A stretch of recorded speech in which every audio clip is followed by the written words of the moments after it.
Tzedakah, my dear friends, every day. The more the merrier, the more often.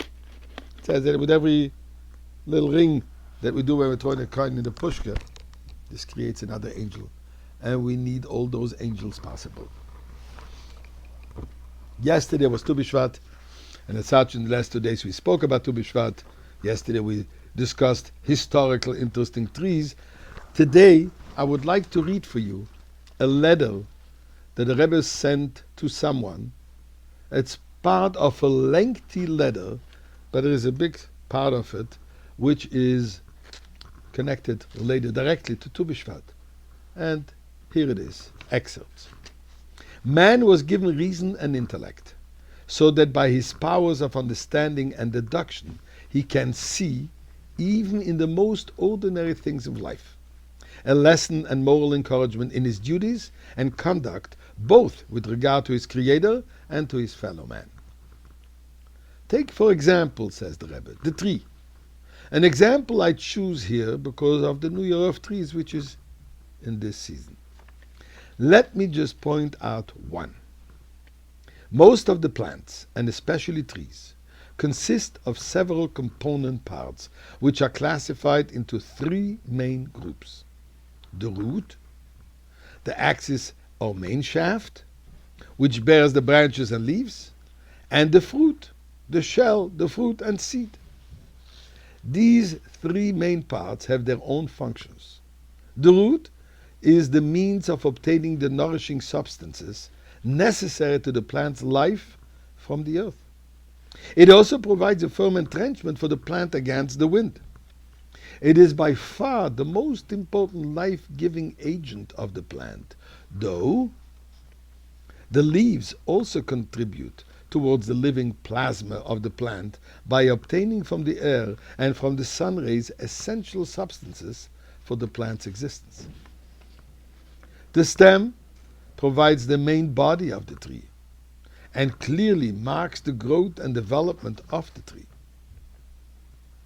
But the tree obtains perfection only upon producing fruit, for in it lies the seed for the procreation of its kind, generation after generation.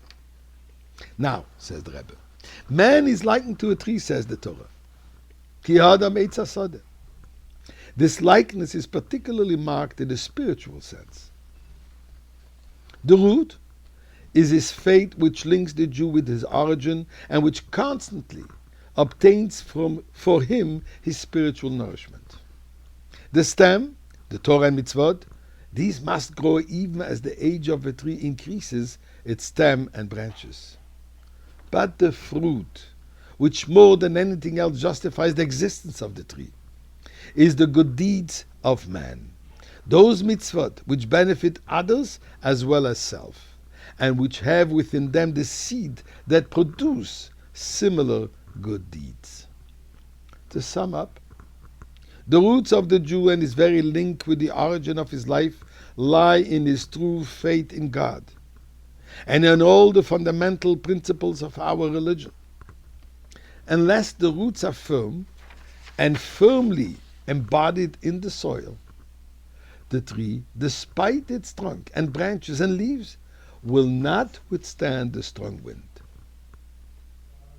The development and advancement, and in fact the entire stature of the Jew can be seen through his good deeds in the practice of Torah and mitzvot.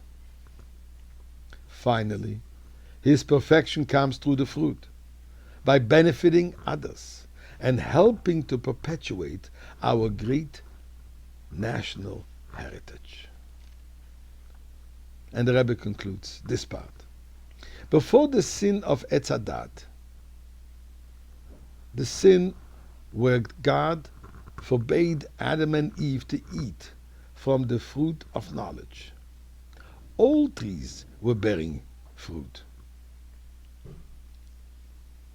And in the future, in the time of Mashiach, all trees will bear fruit. And as our sages told us, the first command in the Torah is that of procreation. Pru urvu umilu ha'aretz. As such, a Jew must see that there be another Jew. And may God help us that this moment of the old trees bearing fruit should be happening today. And as the Rebbe concludes, with kindest personal regards.